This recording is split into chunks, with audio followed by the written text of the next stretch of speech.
شروع اللہ کے پاک نام سے جو بہت رحم کرنے والا اور رحیم و کریم ہے، اور کروڑوں درود و سلام ہو آپ صلی اللہ علیہ وآلہ وسلم پر، آپ کی پاک پاکیزہ آل پر، آپ کی اطرت پر، سیدہ فاطمہ الزہرا سلام اللہ علیہا پر، جناب امام علی علیہ الصلوۃ والسلام پر، جناب حسن و حسین پر، جناب عباس علمدار پر، جناب زینب الکبریٰ پر، جناب شہدائے کربلا پر، اور آئمہ اتحاد پر، ان کی آل پر، ان کی ازواج پر، اور ان کے اصحاب پر، سب دوستوں کو، دیکھنے والوں کو السلام علیکم ورحمۃ اللہ وبرکاتہ۔ میں ایک بہت اہم جگہ پر کھڑا ہوا ہوں۔ دیکھنے میں ابھی یہ بالکل آپ کو ایک عام جگہ لگے گی، کیونکہ یہاں پر وہ جو نشانات تھے، جو یہاں پر وہ معجزات تھے، وہ مٹ گئے ہیں یا مٹا دیے گئے ہیں۔ آپ بخوبی جانتے ہیں اس بارے میں آپ کا ٹائم ضائع نہیں کروں گا۔ یہ میں آپ کو جگہ بتا دوں، اس جگہ کو مقام غدیر یا غدیر خم کہا جاتا ہے۔ یہ مکہ اور مدینہ کے درمیان ہے۔ مکہ سے اس کا فاصلہ تقریباً 2 گھنٹے 10 منٹ کا ہے، اور یہاں سے 3 گھنٹے مدینہ کی طرف لگتے ہیں۔ یہ جو میقات آتی ہے راستے میں، جوفہ، یہ اس کے بالکل پاس میں ہے مقام غدیر خم۔ میں آپ کو وہ پوری جگہ دکھا دیتا ہوں، لیکن آپ کو یہ بتا دوں کہ یہاں پر آپ کو کوئی ایسی چیز نہیں ملے گی جس سے آپ کو اس جگہ کی نشاندہی ہو، تو میں لوکیشن آپ کو دے دوں گا اگر اللہ تعالیٰ آپ کو اس جگہ کی زیارت کروائے تو۔ اہم جگہ ہے۔ جب 10 ہجری میں آپ صلی اللہ علیہ وآلہ وسلم نے آخری حج کر لیا، تو ایک اللہ تعالیٰ کی بہت ایسی اہم آیت آ گئی کہ آپ صلی اللہ علیہ وسلم کو یہاں پر پھر رکنا پڑا۔ میں آپ کو ساتھ ساتھ دکھاتا جاتا ہوں اور ساتھ ساتھ آپ کو میں بتاتا جاتا ہوں، اور میں یہ بتا دوں کہ یہ اتنی اہم جگہ ہے کہ یہاں پر جو حدیث آپ صلی اللہ علیہ وسلم نے، جو فرمان آپ کا جو تھا، وہ اس کے اتنے زیادہ راوی ہیں کہ اور کسی حدیث کے آپ کو اتنے زیادہ راوی اور جو ہے اس کے گواہ نہیں ملیں گے۔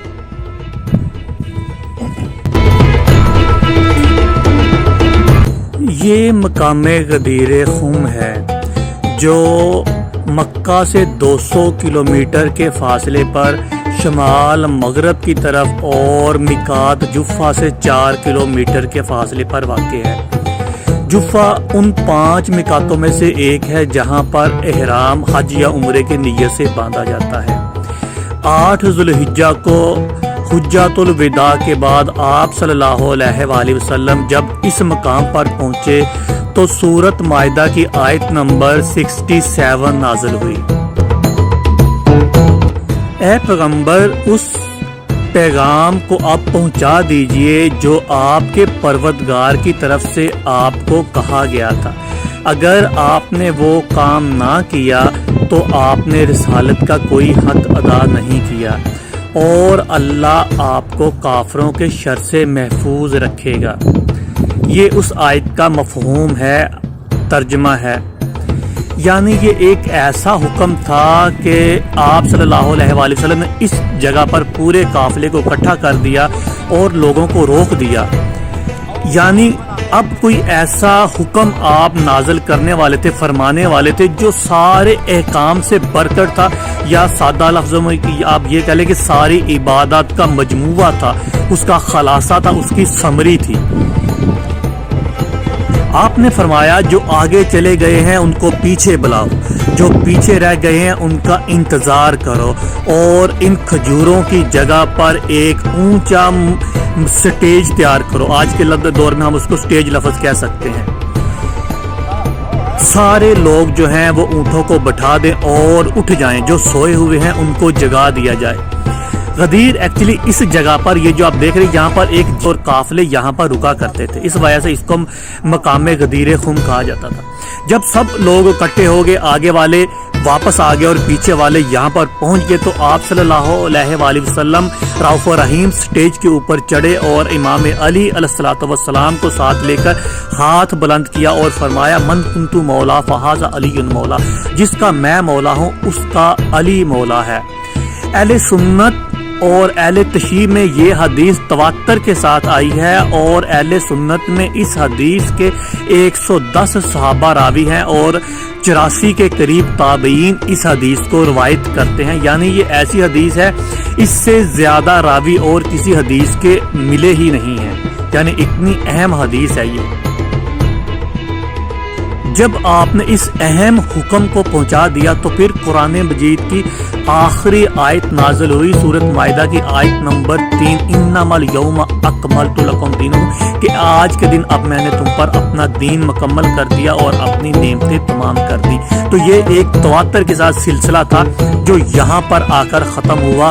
یہ اس دین کی ابتدا تھی جو کوہ ہیرا، جبل ہیرا کے دامن سے شروع ہوا اور ہوتا ہوتا غزوہ احد، خندق، خیبر، سب سے ہوتا ہوا یہاں پر مقام غدیر کی خم پر آ کر یہ سلسلہ ختم ہو گیا. اور امام علی علیہ السلام کو آپ نے 1,24,000 کے قریب حاجیوں کے درمیان آپ نے اپنے بعد اپنا مولا اور اپنا نائب کا کھلم کھلا اعلان کر دیا.